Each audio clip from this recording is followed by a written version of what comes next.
안녕하세요. 반갑습니다. 한 주간 동안 잘 보내셨습니까? 우리가 이제 교리 마지막 부분들을 함께 배우고 있는데 주기도문에 관해서 함께 말씀을 보고 있습니다. 하나님께서 우리에게 너희는 이렇게 기도하라 라고 하면서 우리에게 기도의 방법을 주님께 직접 가르쳐 주신 기도가 바로 주기도문인 것이죠. 그러면서 하늘에 계신 우리 아버지여 라고 그렇게 우리가 기도하기를 원하심을 하나님께서 가르쳐 주셨습니다. 신학자였던 밀러는 기도의 황금문이 바로 하늘에 계신 우리 아버지여 이 말을 이야기하고 있죠. 그리고 뿐만 아니라 그러면서 우리가 하나님 나라를 위해서 기도하는데 먼저 하나님을 높이고 난 다음 높이는 그 세 가지 기도하고 난 다음 바로 오늘의 말씀 바로 우리에게 있는 우리가 두 번째 구해야 하는 그런 간구에 관해서 말씀하고 있는 거죠. 오늘 본문 마태복음 6장 11절에서 13절의 말씀에 보면 하나님께서 우리가 이 땅 가운데 살아가면서 하나님 나라를 먼저 구하고 그리고 하나님 나라 백성을 위해서 구하기를 원하시는 것이 바로 오늘 말씀 중에 있습니다. 6장 11절에서 13절에 그렇게 말씀합니다.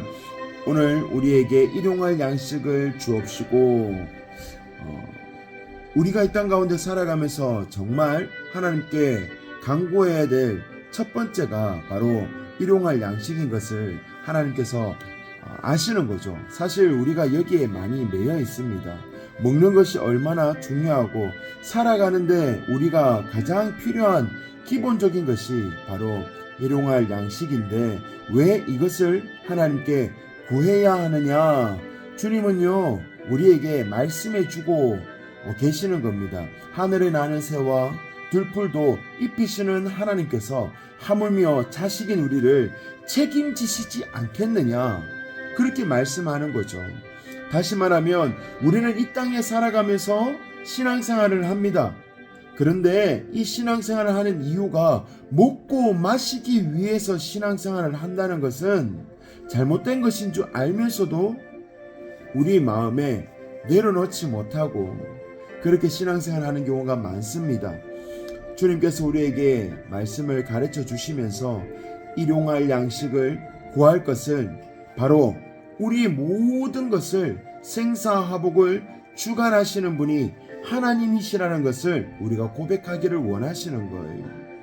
그래서 우리가 하나님 앞에 간구할 때 하나님 나라 백성을 위해서 다시 말하면 나와 하나님 나라 사람들을 위해서 간구할 때에 모든 주권이 하나님께 있음을 고백하는 그 기도인 일용할 양식을 우리에게 달라고 기도하는 것은 내가 먹고 마실 그리고 내가 가지고 있는 모든 재물 그리고 통장, 돈, 물질, 명예 이것이 내 것이 아니라는 거예요. 하나님 손에 있음을 우리는 깨달아야 됩니다.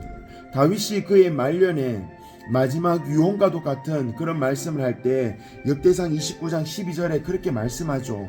부하기가 주께로 말미암고 주는 만물의 주제가 되사 그 손에 권세와 능력이 있사오니 사람을 강하게 하고 크게 하심이 다 주의 손에 있나이다.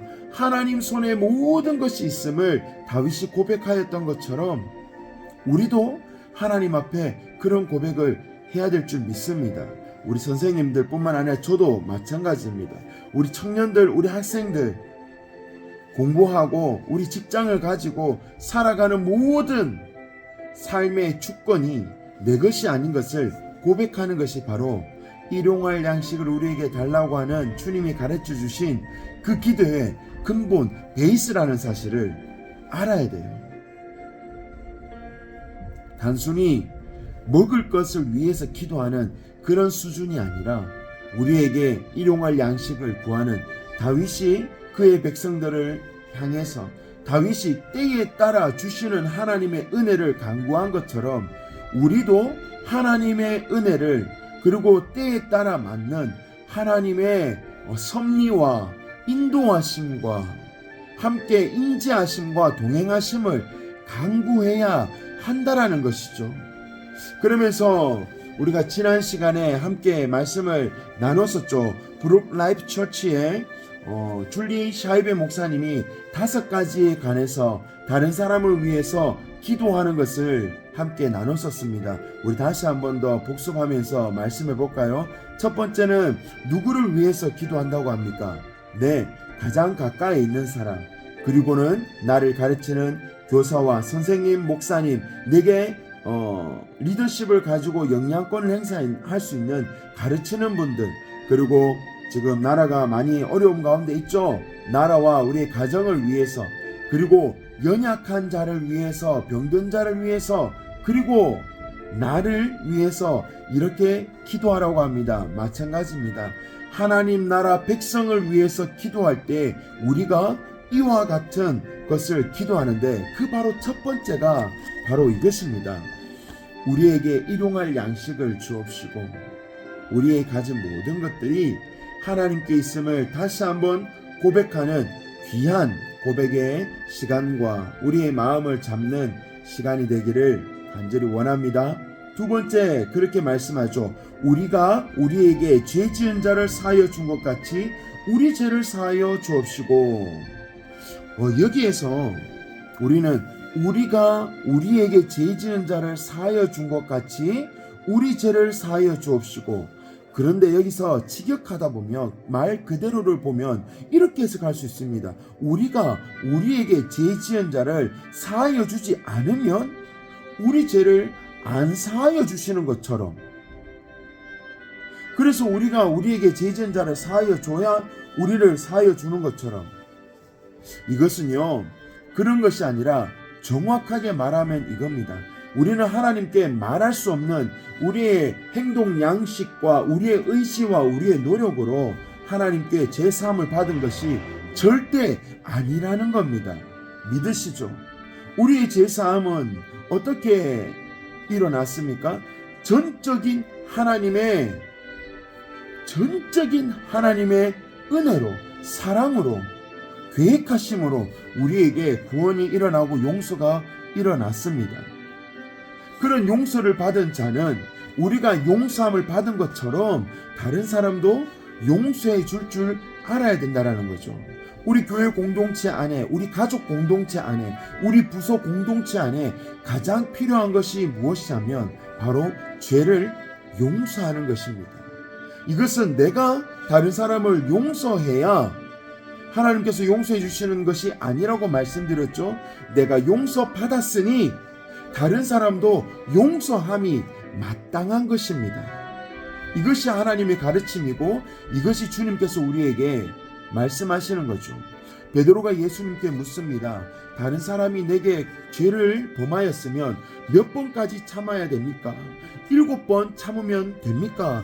여기서 7번은 하나님 앞에 완전한 수를 말하고 있어요. 그러면 완전 참으면 됩니까? 그냥 그 정도 참으면 됩니까? 예수님께서 뭐라고 합니까? 70번씩 7번이라도 용서하라고 말씀하고 있습니다. 여기서 용서하라는 것은요, 우리가 죄를 지었으면 그 죄를 아무렇지 않게 덮어두는 것을 말하는 것은 절대 아닙니다. 주 안에서 사랑으로 그 죄가 하나님 앞에 잘못되었음을 공의의 하나님으로 깨닫게 하여 주시고, 그 공의의 하나님으로 함께 하나님 앞에 함께 영광의 자리, 용서의 자리, 이 용서하심의 은혜의 자리로 함께 나아가는 것을 말하고 있죠. 그래서 우리가 눈앞에 잘못된 것을 보면 너 잘못했어, 그렇게 딱 이야기하는 것이 아니라 사랑으로, 정말 사랑으로 그 잘못을 가르쳐주고 용서해주는 것이 우리 공동체 안에 필요한 것이죠. 우리 부서 안에도 마찬가지입니다. 여러분, 미운 사람이 있을 수 있습니다. 내가 싫어하는 사람이 있을 수 있습니다.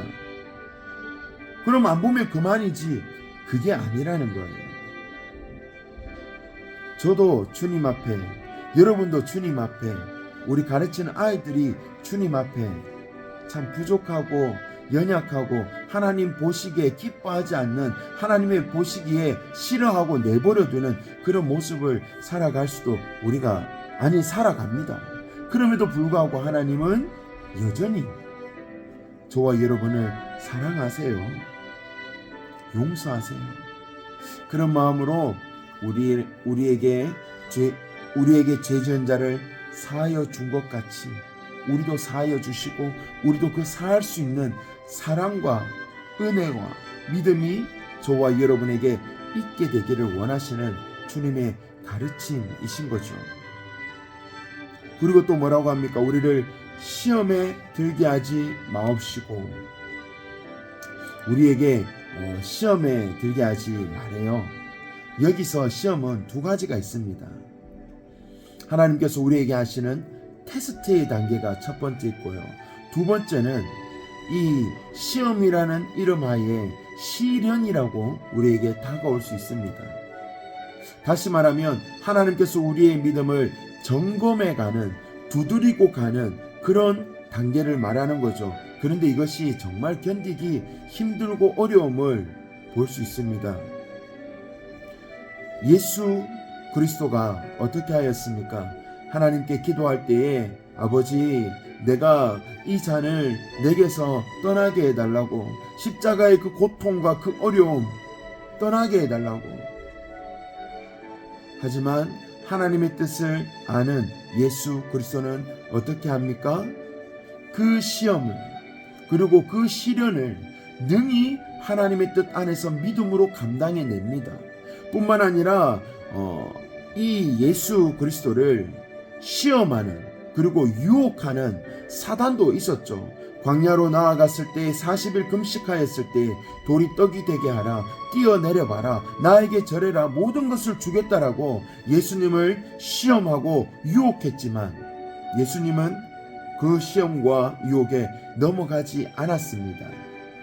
더욱더 우리에게 본을 보이시면서 우리를 유혹해오는 많은 것들을 향해서 예수님께서 우리가 어떻게 기도하며 이기기를 원하시는 거예요. 에베소서 6장에 보면은 하나님의 전신갑주를 입으라라고 그렇게 말씀합니다. 이 전신갑주는 사단의 권모술수 아래에서 우리가 능히 이겨낼 수 있는 능력의 삶을 살아낼 수 있는 그 힘이 나오는, 그것이 바로 기도라고 말씀을 해주시는 거죠. 예수님이 이렇게 우리에게 말씀해 주시는 겁니다. 시험에 들지 말게 하옵시고, 우리를 시험에 들지 아니하도록, 우리가 시험에 넘어지지 아니하도록, 유혹되지 않도록 기도하라는 거죠.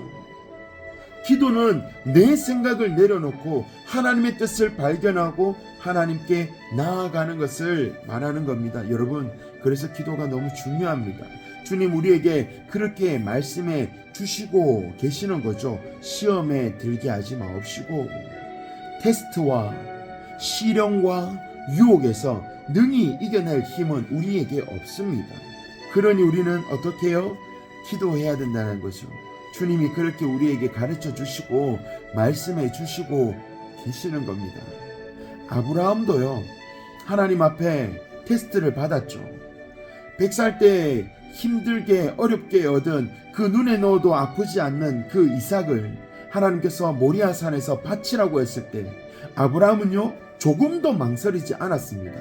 하나님께서 모든 것을 해결해 주실 것이라고 믿음을 가졌어요. 어느 날 내 마음속에 하나님보다 더 사랑하는 이삭이 자리 잡았을 때 하나님께서 그 이삭을 바치랍니다. 아브라함은 깨닫습니다.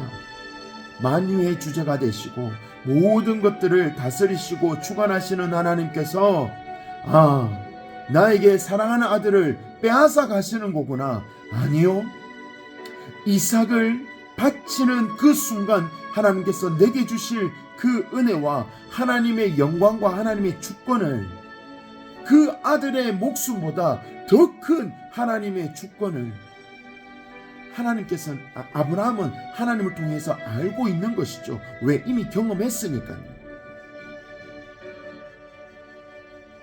아낌없이 바치는 그 아브라함을 통해서 하나님께서는 더욱더 언약을 세우시고 많은 것들을 맡기시고 축복하여 주심을 우리가 성경을 통해 잘 알고 있습니다. 저와 여러분도 그러한 시험이 우리에게 있을 수 있습니다. 이길 수 있는 것은 기도밖에 없습니다.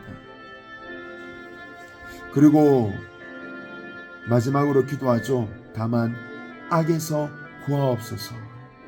이것은 사단의 세력에 대항하는 우리의 모습이죠. 우리는 사단을 이길 수 없습니다. 기도하지 아니하고 하나님의 보호하심과 하나님의 도우심과 예수 그리스도의 십자가의 보혈과 그 은혜 아니고서는 사단을 이길 만한 힘이 우리에게 없어요. 사단은 늘 우리를 우는 사자와 같이, 이 젊은 사자는 배고픔을 참은 이 배에 굶주린 사자는 먹을 먹이 같은 우리를 향해서 늘 우리 주변을 도사리며 우리를 삼킬 자처럼 그렇게 우리에게 도전하고 있습니다. 여기에서 이길 만한 힘은 우리에게 없습니다. 하나님밖에 없음을 늘 고백하며 살아가는 저와 여러분들이 되시기를 간절히 원합니다.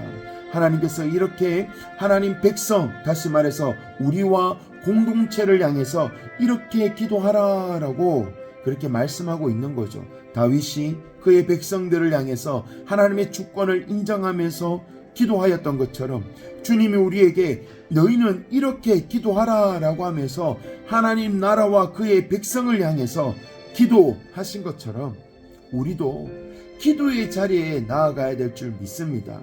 삶을 살아가다 보면 참 바쁘고 힘든 여러 가지 상황 속에 지쳐가는 우리의 삶에 단비 같은 은혜와 능력의 삶을 살아낼 그 힘은 하나님께로부터 나옴을 믿음으로 고백하는 저와 여러분이 되시기를 주의 이름으로 축원합니다. 오늘도 그 주님 앞에 나아가며 주의를 준비하며 살아내시는 저와 여러분 되시기를 간절히 원합니다. 사실 주기도문에 관해서는 나눌 만한 것들이 너무너무 많죠. 이 정도만 해도 우리 아이들과 충분히 나눌 수 있을 것이라 믿습니다. 우리 선생님들 아이들에게 나누기 위함이 아니라 저와 여러분이 하나님 앞에 바로 서기 위한 그 은혜의 자리가 바로 기도의 자리임을 늘 깨닫고 기도하며 살아가고 기도하며 능력의 삶을 하나님께 고백하며 드리는 우리 모든 선생님들과 다음 세대 우리 아이들이 될 수 있도록 함께 애쓰며 노력하는 저와 여러분이 되기를 간절히 원합니다. 우리 그런 마음으로 함께 주일을 잘 준비하며 내일 기쁨의 주일, 은혜의 주일, 감사의 주일로 아이들과 함께 공과 나누시기를 원합니다. 감사합니다. 안녕.